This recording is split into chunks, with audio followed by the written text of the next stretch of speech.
doing one in Spanish, but I might have to get somebody else. I mean, I can talk Spanish. It's understandable. It's pretty good, but sometimes it's not the best.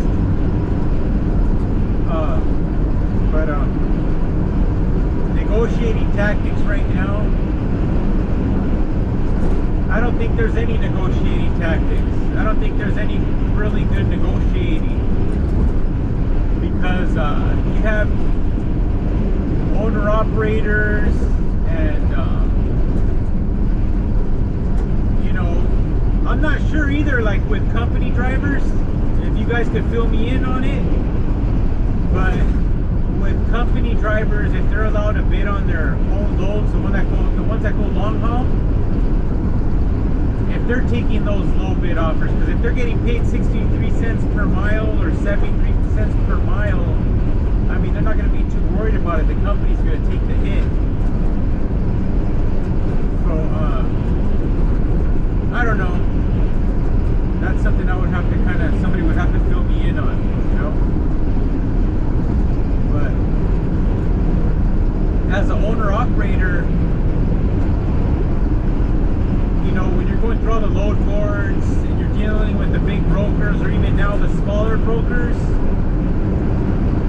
you know, there's no negotiating tactics or better negotiating ways, because, like I just said, I don't know if I said it right now, but there's too many people willing to take those low-paying loads. They're desperate, you know. I don't know if it's because they have a big trucking payment, or their insurance, or everything else that comes along with it, like I was speaking about on the other video, on my first one. But how are we ever going to get anywhere if we're willing to accept those low rates? You see, because corporations, they have been trying to take away whatever they could from employees for a long time already. I understand, you know, everything's getting more expensive, insurance, healthcare, and all this other stuff that the companies don't want to pay no more, kind of like what we have to pay. But we're just on a different level. We're not, you know, a share health company. We're not $1 billion corporation. So we're totally on a different level than those big corporations. So when they lower the rates on us like this, I mean, it's going to have a big effect when you're taking those low-paying loads, because at the end of the day, they're going to get used to it. You know, they're not going to want to take a hit on the profit. You know, they have a job to do like us. You know, and they're going to want to keep their numbers high. They're not going to want their numbers to go low. So all these drivers that are taking those low-paying loads, you know, you're just doing all kinds of damage to yourself and the market. I mean, the market, it has nothing to do with the market, you know, because at the end of the day, we can just say, no, I'm not taking it, just like I have. And I might say, no, I take it till I'm pretty much out of business already. You know, but I really believe that, you know, we have a lot of power. You know, like with the Amazon loads, you know, they're paying guys, you know, sometimes way under what they're even gonna, you know, profit. So, you know, I don't know if they're going based on, you know, when Trump was around, when the diesel was really low. Because right now it's not. In California it's almost $6. 5 something, you know. And we're talking biodiesel. So it doesn't make sense, you know, because I was talking to a broker, and it's a big company.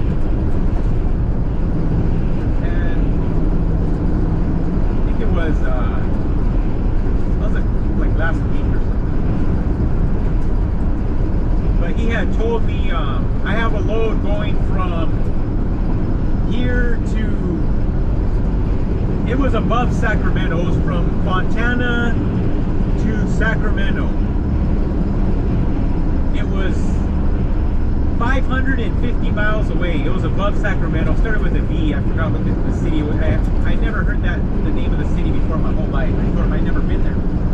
I have to look it up. So I looked it up. It was 550 miles away. They wanted to pay $900 on that. Okay? I mean, basically, you're paying for your diesel, and with maintenance, you haven't paid maintenance, you haven't paid taxes, you haven't paid anything yet. You know, you're basically working a low-paying truck driving job, you know, but you're still not going to have money for your maintenance. It doesn't take a rocket science to figure it out, you know, because I'm not very good at math myself, but, you know, I've been through multiple businesses, you know, I have properties, and, you know, I've held on for so long already that, you know, through rough times, that, I think our only negotiating tactic is not taking those low-paying loads. You know, that way when they come back at you, when they put it on the load board, they're going to be more, you know, thoughtful about our expenses instead of thinking about themselves. You know, and if they're trying to base us on the lowest, which I don't believe I don't believe any of this, that they're trying to say, hey, you know what? You know, we're trying to get the best prices for the shipper. Well, those shippers are doing a lot better than us. You know, so we shouldn't be working for free, because basically it's for free. Like that load going to 550 miles away, well, that diesel, you have to go up the Grapevine, and it was, you know, when it's a heavy load, you know, you're gonna do probably $600 in diesel. You know, so what does that leave you with? $300? And this is California, so remember the diesel's almost $6. It's $5.50 something. You know, you have biodiesel everywhere. You know, at the truck stops. I mean, you can get regular diesel, but either way, with the weight going up the Grapevine, you're gonna waste more diesel. You know. So let's say it's even 500. You're left with 400. But you still got maintenance. What if you have a blowout? What if you get put out of service? If you have a blowout and you're at the scales, what does that cost? Like $700? You know that they have to come out and put a new tire? You know, if you're lucky, I always carry a spare. You know, or any other problem. They're gonna get you, man. When you're out there and you're stuck, they're gonna let you have it. You know, so how are you gonna do that? How are you gonna run a business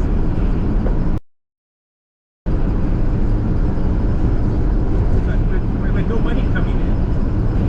So basically that's what they're doing. See, the shippers, I had a delivery, it's a while back, it went to Utah, and it was from a big known carrier.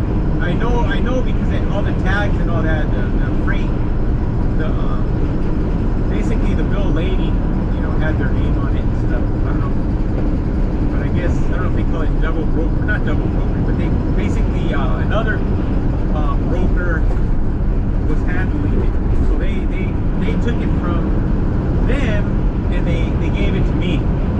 Well, I bid on it and I got it.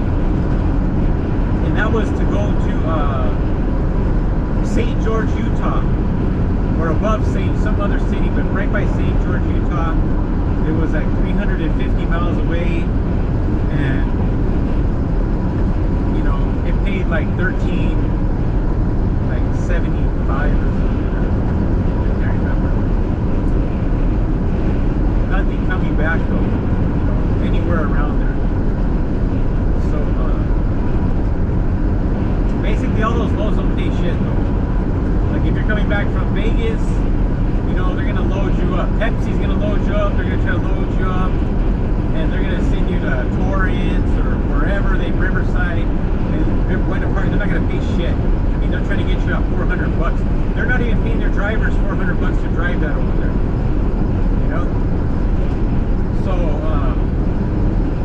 and I guarantee you the brokers are making more money than that. They just got you because, you know, you're going from A, you used to go from A, and then you would bring it back just for the diesel to get money to pay for your diesel. So now it's both ways. Now you're getting screwed, you know,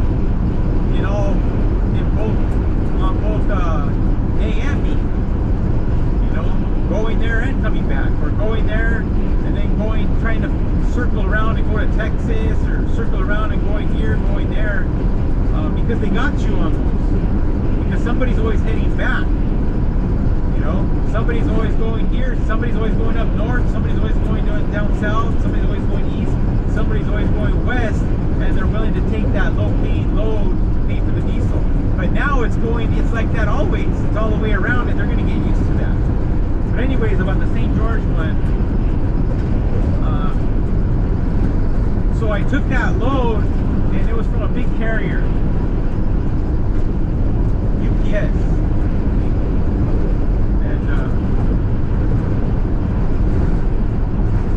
What happened was that like I was like a subcontractor. You know how that works. I seen it on the bill of lading, and you know, you look up the rates, and basically UPS brokered it off because they could pay me, you know, a way lower rate than what they would end up paying their driver, and end up paying, you know, driving up there in a truck. You know, because UPS is a very good job. They you know, the truck drivers make a lot of money. They have the best benefits. They have the best pension. I mean, they have a very good job, UPS. If you know, if you're willing to go through the hell, I guess they go through. I guess you have to go through the seniority process and all that. That's a very good job. You know, retirements. They have a killer retirement, you know. But basically, they would pay more because they would be paying their driver, paying the diesel, paying everything, the maintenance, to go up there, and he would have to lay over, you know, and then they would have to look for something to come back, or he would have to come back empty, or they'd have to send him on his way somewhere else. But basically, they knew it was more profitable to broker it off because they were charging more anyways. So they just pay me my little measly bit that I was getting, that I was all right with, you know. You know, it wasn't bad. And basically, they would go and you know, charge the shipping company a lot more.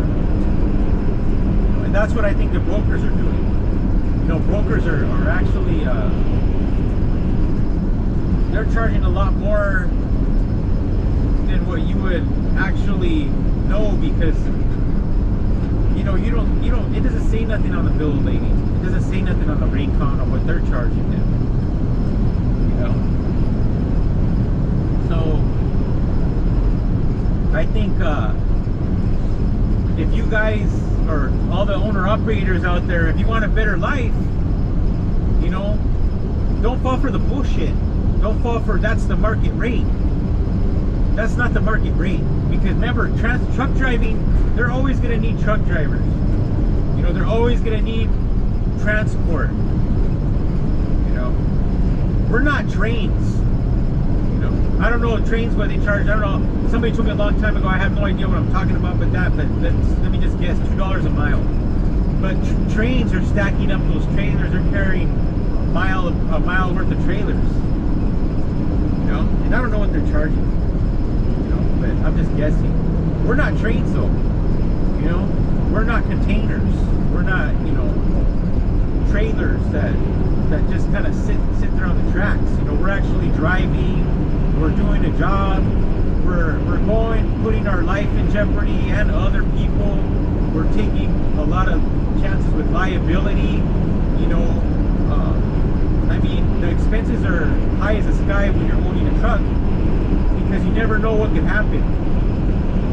So people really got to think about that. You know, if you're gonna go ahead and let them take control of you like that and bullshit you, you know, then don't complain when you're going out of business. Because me, I've been trying to fight it all like, man, I don't take those low-paying loans. They can go to hell. You know, if it means I'm going to go out of business, then I guess I'm going to go out of business, you know. But the thing is that, you know, if you're going to have to let your truck sit for a week, let it sit.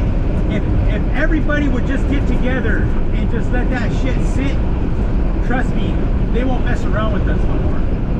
You know? And if they do it again, we just do the same thing all over again. You know?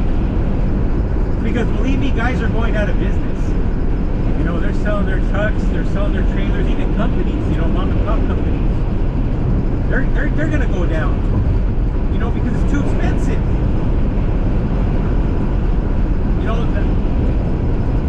You know, they're paying a guy, let's say 60 cents a mile or whatever, they're paying him 70 cents a mile. It's real competitive right now. But they still got diesel. They still got maintenance. They still got all that stuff that has to be accounted for. You know, they have to make a profit. They have to be able to put away money. You know, why would you want to refinance your house, max out your credit cards, go bankrupt for some piece of shit people that don't give a shit about you? You know, I'm pretty sure everybody will understand. You know, because if you do the numbers, you know, like a lot of these guys that are going out of business, I don't know if they're bullshitting the new guys that are taking those loans that are, you know, they probably think they're making good money. They'll see $2,000, $3,000, but it's going to cost them $2,500 to get there in diesel, you know, and they never calculated that. You know, my truck gets 6.9 miles per gallon, but when it's loaded, it goes down. You know, that diesel starts, you know, you start going up those hills, go up the Grapevine, go over. Are you going to spend driving there? It's not going to be you're getting there in a day. You know, like those dirt drivers, those dump trucks, super dump drivers, they get paid $90 to $100 an hour. So if they drive for a 10-hour day, they're going to get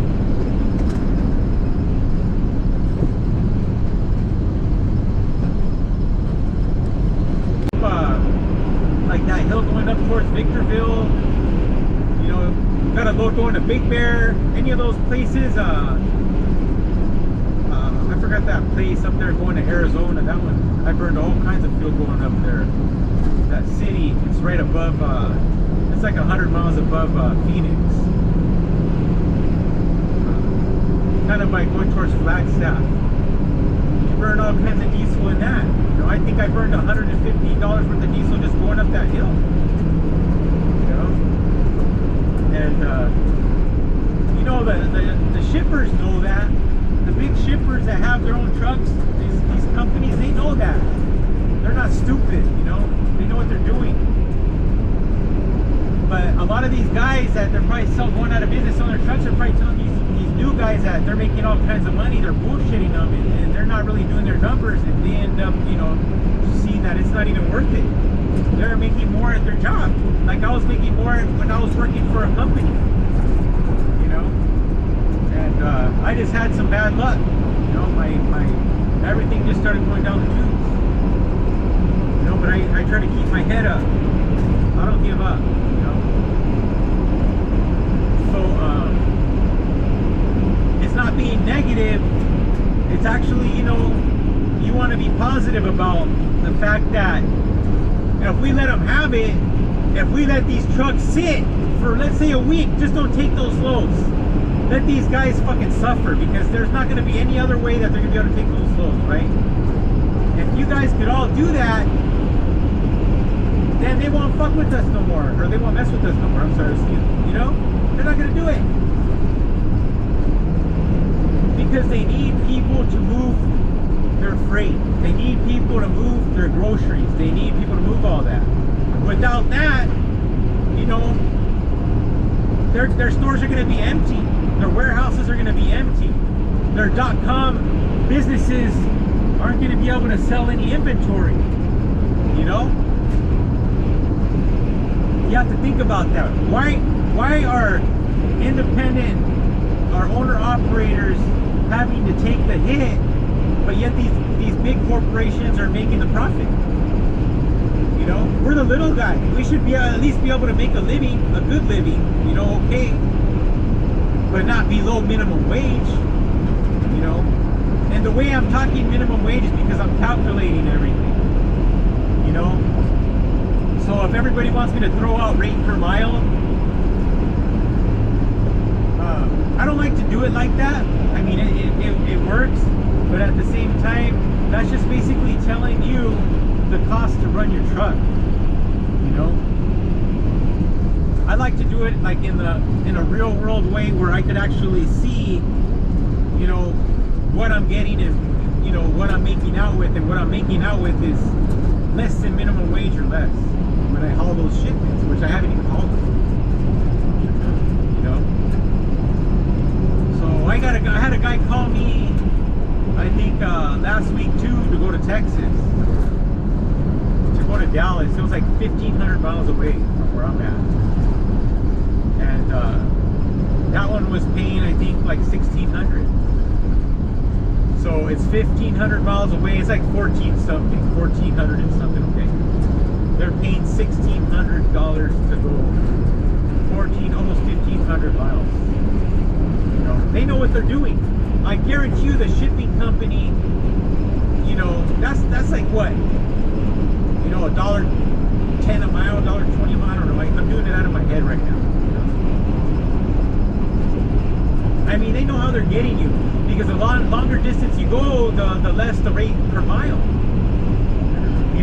But it's because you're going a longer distance. But at the same time, you're gonna spend more hours driving.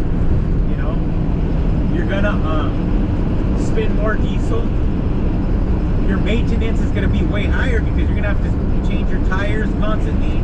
You're gonna have to do a lot more oil changes. You're gonna have to do all that stuff, constant maintenance. You're gonna constantly having to be maintaining your truck, and you'll never do it with those type of rates. So if they're willing to pay all these big companies, FedEx, UPS, all these big freight companies, big money, and we're not even getting half of what they're getting, and maybe not even a quarter of what they're getting, then, I mean, that's bullshit. We need to fight for our rate. We need to fight for our money. And those big companies, they don't have enough people, enough drivers to take care of all those shipments.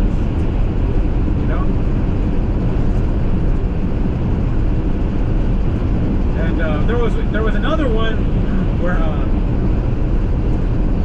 I was talking to some lady, and this is another big company she was using, and I asked her, I says, hey, we were talking, I was talking to her, and she was like, oh, yeah, I have this place. She was telling me about her struggle, she basically worked for a company, and she moved up, and she started her own company, like rims and tires. I was buying tires off of her, like truck tires. So she had a couple warehouses. She had one in San Bernardino, and she had another one in Detroit, Michigan. Or Michigan, I think it was Detroit. So what she told me, was she was paying this is a big shipping company again, okay? And this isn't one day, this isn't 2 days. Remember, the bigger shipper companies, they could basically make their own appointments almost. They're not like abused like the owner operators where they're telling us what to do. We have to be here at a certain time. You can't be 15 minutes late, or we're going to charge you $250 and all this other bullshit. But they can keep you there forever. They don't have those type of problems, because they have brains. They deal with the customers right. They have that name, they have that brand. But at the end of the day, we're still doing the same thing. We might even provide better service, because we're liable for everything. But she told me she pays $8,000 8,000 something. I can't remember the exact amount she told me. To go from right there in San Bernardino to Detroit, Michigan. You know? I mean, if they were to tell me that, I'd jump on it. You know? I'd jump on that. But she's using a big carrier. And right now, I lowered my insurance to 12 Western because it wasn't really profitable. You know, I go the furthest I go now is Texas, so I couldn't go there anyways. You know, I'm gonna change it back. You know, things hopefully get better and I'll change it to go further. But right now, I'm just keeping it at 12 Western. But yeah, she pays $8,000. You know how much they would pay? They pay independent contractors for that. They probably offer them like, you know, it's like 2,000 miles away. I'm just doing this off the top of my head. Again, around 2,000 miles away, you know, so they're gonna pay, you know, like around, you know, they'll get you at $3,000 or something, you know. But you got to remember too, you know, how long is it gonna take to get you? How long is it gonna take to get there? How many hours? Sorry, I had to answer a call right now. So I was talking about, sorry I'm doing this while I'm driving, but I got a lot of stuff I got to do, and I don't really have time to be doing this, so I'm just doing this right now while I'm driving. I just have the camera pointed out towards the road, and I'm just, you know, talking. But, yeah, you just got to think about all those hours you spend driving. You know, people, like, let's say you could make it like, you know, 600 miles a day. You know, that would be 3 days plus some. If you're hitting bad weather, bad traffic, it could be even more than that. You know, you hit traffic, you know, you only have 11 hours to drive. You know, unless you want to mess around and get yourself in trouble, which I'm not going to do that. Because I always run out of hours at the shippers and at the receivers, you know, and it's not fun, you know, and so you got to think about all that, and don't let them get you, and divide those hours, you know, divide them and divide everything, your diesel, all your expenses, you know, you can go per mile, but just to really get what you're looking to, just to see what you're actually spending and making. You know, like me, it's not that hard. I see it and I say, man, I'm not making shit. It's not worth it. Like, they called me right now to go to Los Angeles, or where was it? Los Angeles, so that's a 60-mile deadhead. I gotta go to Los Angeles. That was tomorrow. Pick up at 8 and go to Sacramento by 8 p.m. So they're giving you 12 hours. It's gonna take, like, you know, it takes a while. You hit traffic and all that, especially in LA and all. You know, it's gonna take you 10 hours to get there no matter what. They want to give you 1,100. That's 400 and some miles away. You know, diesel's gonna be like probably like 500 bucks because it was like a 40-some thousand pound load. You know, so it's gonna be 500. Easy because of the weight and because you have to go up the grapevine, and all that, you know. So who knows what the brokers are getting? You know, if the brokers don't deserve to be getting 30% of your rate or 20% of your rate. See, because you're paying for all that other stuff that they're not. You know, they're rewarded with a certain percentage, and that percentage is actually still pretty good. You know, they're not selling houses. You know, they're doing loads. So whatever people could do, you know, I'm gonna go now, but you know, refuse those low rates. Don't take don't take those loads that are not paying shit. If they pay good, then whatever, you know, take it.